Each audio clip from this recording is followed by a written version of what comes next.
Hi.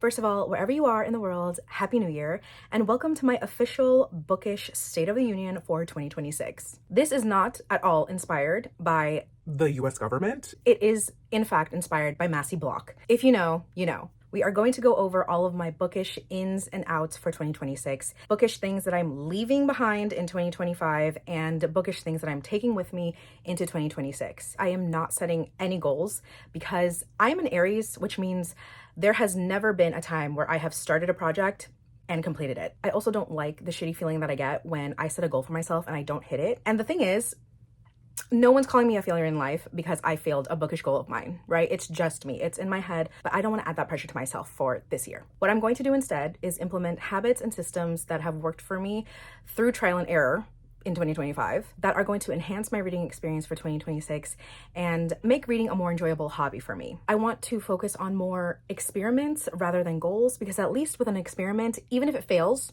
you learn something. Progress is made, right? With a goal, if you fail, you fail. I want to shift my mentality with that for 2026, not put any pressure on myself to hit a certain goal. I don't really want to spend time tracking every little thing that I do. I just want to focus on creating better habits that I can implement into my daily life to help me get to where I want to be. And that's that. I have my laptop in front of me. I have all of my ins and outs that I want to go over with you. So let's begin. Our first out for 2026 is annual TBRs and TBRs in general. I am the biggest mood reader. And I know this about myself. I have never once stuck to a TBR successfully. I did 24 books to read in 2024. I did 25 books to read in 2025. Ask me if I have finished either of those TBRs. The answer is no. No, I have not. I don't even make monthly TBRs for myself because I know that I'm not going to stick to it. I don't want to restrict myself to a set amount of books in a limited amount of time. And you know what? I thought setting an annual TBR for myself would make it easier because I had more than a month. I had an entire year to complete it. And it still didn't happen, babe. It still didn't happen. Realistically, TBRs serve no purpose for me anymore, and I will not be taking them into 2026. What is in is me continuing to read whatever I want, whenever I want. If that means reading Christmas books in July, so fucking be it. The next thing that is out for 2026 is I'm no longer going to feel guilt or shame about my physical TBR. The days of me feeling like I'm doing something wrong in my life because I have too many books on my physical TBR, we're leaving those days behind in 2025. The amount of books that I have on my physical TBR are no one's business but my own. They have nothing to do with anyone else. And if you have an opinion on how many books I have on my physical TBR, that's a you problem, babe, not a me problem. My library is my library alone, and I'm free to do whatever I want. I'm free to collect as many books as I want, and however long it takes me to clear that TBR out is my own problem, okay? The burden is not on anyone else's shoulders but my own, and I'm just not gonna feel bad about it anymore. I have a series on here where I am updating my progress on tackling my physical TBR, and since my last video, I've bought a shit ton of books. To be fair, some of them are gifted. I did get some gift cards and money for Christmas, so I did go a little crazy at stores. Yes, I did, especially because Barnes & Nobles and Half Price Books both had sales. It is what it is. I'm a consumer, sorry to say. But that being said, when I do my next physical TBR update, I'm going to have way more books than when I first started. Oops. And guess what? No one else's problem but mine, okay? And that's fine. I'm okay with that. I'm happy with the amount of books that I have. I'm happy that I have a large amount of books that I'm so excited to read that I can't wait for one of them to be the next book that changes my life. And I'm simply not going to feel shame or guilt about it anymore. So that's out for 2026. In a similar vein, okay, listen, again, this is another me problem. What's also out for 2026 is me bulk buying, okay? I don't want to bulk buy anymore. And by bulk buy, I mean going into a bookstore and leaving with 15 books at a time. It's an issue and I'm addressing it. When I'm in a bookstore, give me an inch and I run a mile, all right? I have absolutely zero self-control when I'm at a bookstore. Again, my problem, babe, my burden to bear. I want to work on walking through a bookstore and not being tempted to buy 15 books at a time, which is what I've been doing. But again, we're leaving that in 2025. That's out for 2026. We're not bringing that into this year. No, we're not. What is in is I am going to limit myself to only buying 1 or 2 books at a time if I feel so inclined to buy something. And if I do, I have to get rid of the same amount of books. So if I buy 2 books, I need to get rid of 2 books. That can be books either from my physical TBR or from my bookshelves already. And you guys know I have no problem unhauling books. Literally, it takes me nothing to unhaul a book. So I know this is feasible for me and I won't feel bad about it. This is definitely a way for me to control how overwhelmed I get sometimes when I look at the amount of books that I have, which doesn't happen often, but enough to where I definitely want to do something about it. And I am, okay? Give me some grace. Another thing that's in is shopping the library when I feel like overconsuming. Anytime that I feel like giving in to the urges I have to overconsume and buy as many books as I possibly can because I have a scarcity mindset, I'm gonna go to the library, okay, fill up my little bag to my heart's desire and borrow all those books for free. I know, crazy concept. It's an original idea.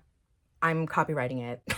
Yeah, we know this. It's common sense. Yeah, but this year, 2026, I'm going to implement it into my daily habits. All right? Anytime I get that urge, she's going to the library. She's not going to the bookstore. She's going to the library. I'm trying my best here, guys. Okay, I'm just trying my best. I'm trying my best. Also, if I do end up going to a bookstore and I feel tempted to buy a book, what I'm going to do is see if it's available at my library first before buying it. The thing is, I need to work on my delayed gratification because for me, if I see that there is a really long hold at the library for the book that I want, I'm going to buy it because I don't want to wait. I'm the most impatient person that I know. So I need to work on that. Yeah, that's something that I want to work on. And hopefully these little tiny habits will help. I've done it a few times too, you know, where I've went to the library instead of a bookstore and I've borrowed a bunch of books that I know I'm not going to read within the 21-day time frame, but it satisfied that craving in my head to impulse buy and overconsume. So I know I can do it. I just need to do it more consistently in 2026. So those are 2 ins to the 2 outs that I mentioned. All right, another thing that is out for 2026 is I am no longer going to go to Goodreads and see reviews or ratings of books that I genuinely want to read or am interested in reading. I tried this out a few times in 2025 and I've come to the conclusion that there are a lot of books that a majority of people hate that I actually enjoy and I loved. I don't want to limit myself and potentially miss out on what could be the best book I've ever read or a book that changes my life because the average rating is 3.6 on Goodreads. Bitch, who gives a fuck?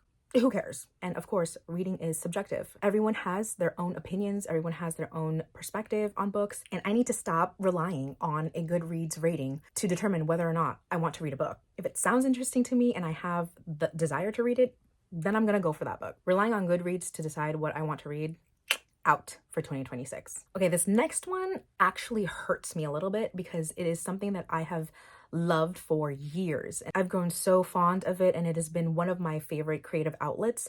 But in 2026, bullet journaling is out. I made that seem way more dramatic than it was, but I've been bullet journaling since I discovered it in 2018 and I've absolutely loved bullet journaling, not just for my reading journal, but also for my life journal. It's one of those things that I found that really sparks that creativity in me and I'm able to express it in my own way and have creative freedom over it. My way of bullet journaling has changed dramatically since I first started doing it in 2018. I love putting together spreads and making a whole aesthetic for my bullet journal and for the books that I read. But honestly, in the past 2 years, I have come to the realization that bullet journaling just doesn't serve a purpose for me anymore. And I think I'm simply just outgrowing it. With as many books as I read, to take the time to make a spread for every single one of those books, too much. I try to keep up with it as much as I can in the beginning of the year, but there comes a point in the middle of the year where I get busy and I don't have time to sit down and make a spread for every individual book. And then I get really backed up and then overwhelmed with how many spreads that I have to do to catch up.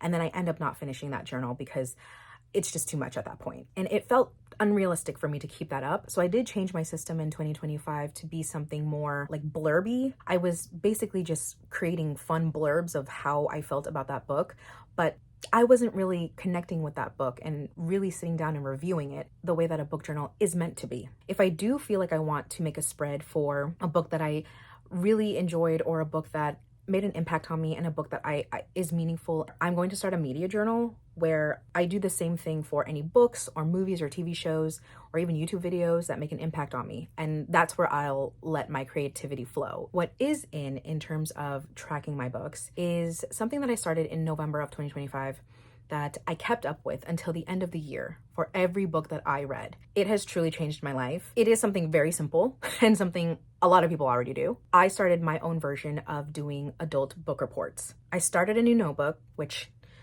again, I love starting new notebooks and never finishing them, but I started a new notebook where I literally just followed the same format of a book report that you would do in elementary school, where I recapped the setting, the main characters, and wrote out the entire plot of the book to really test my comprehension, because I know that there were a lot of books in 2025 that I just in one ear, out the other. Nothing stuck with me. I didn't sit down and fully process what I had read. That's not what I want to do in 2026. So after I summarized the setting, the characters, and the plot, then I compiled a list of questions to write and reflect on that have to do with the book, including what the themes are, what messages the author was trying to convey, any character traits that stood out to me, the pacing, the flow, the writing style, how did I feel about the book, what emotions did this book evoke from me. I'm telling you, setting time aside to just sit down and write instead of having to meticulously plan a creative spread changed my life, honestly. And it made the books that I read towards the end of the year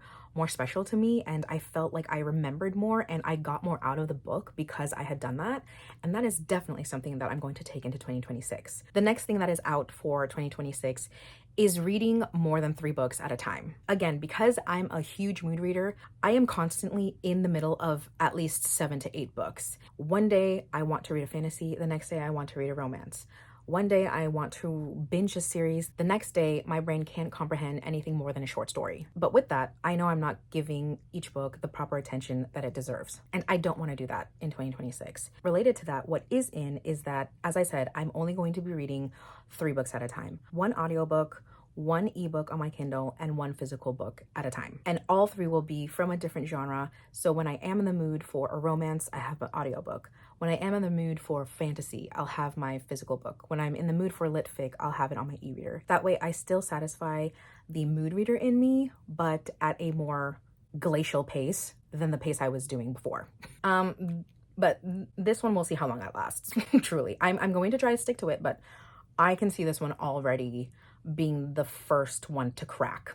Definitely. The next thing that's out for 2026 is jumping headfirst into a book after just having finished one. I've noticed that I have a tendency to, once I put a book down, I'm already going to my shelves and picking out the next one that I want to read. I don't want to do that. I want to fully sit down, let that book sink in, let myself settle. I want to savor a story before I brace myself for the next one. And I think doing those book reports and sitting down and taking time to reflect will for sure help me keep up with this habit. Another thing that's in for 2026 is I'm going to be taking notes, physically taking down all of my favorite quotes, any pivotal moments in the book. And the reason I'm doing this is because I want to make use of all the annotations that I make in my books. I love annotating my books. I will highlight, I will underline, I will make any comments, and I want a place where I am expanding further on those annotations, especially because in 2026 I have a lot of larger classics that I want to dive into and engage and interact with those books. Note taking and then also doing my book reports will help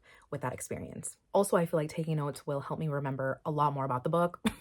That way I can give better and more detailed reviews and recaps when I'm doing my wrap-up videos. The last thing that's out for 2026 is something I already mentioned, which is goals. I'm not doing any goals this year. I'm going to focus more on habits and systems that are working for me rather than setting a goal and hoping that I hit that goal. And then the last thing that's in for 2026 is reading. I'm just going to read what I want this year and I'm going to enjoy it. I'm going to have the best reading year of my life. All right, that concludes this year's State of the Union. If you have any ins or outs or any habits that you want to share that you're taking into 2026, let me know, because I'm sure that there are more things that I could be doing to enhance my reading experience and make reading fun again. Thank you guys so much for watching this video. I hope you enjoyed it, and I will see you in the next one. Bye.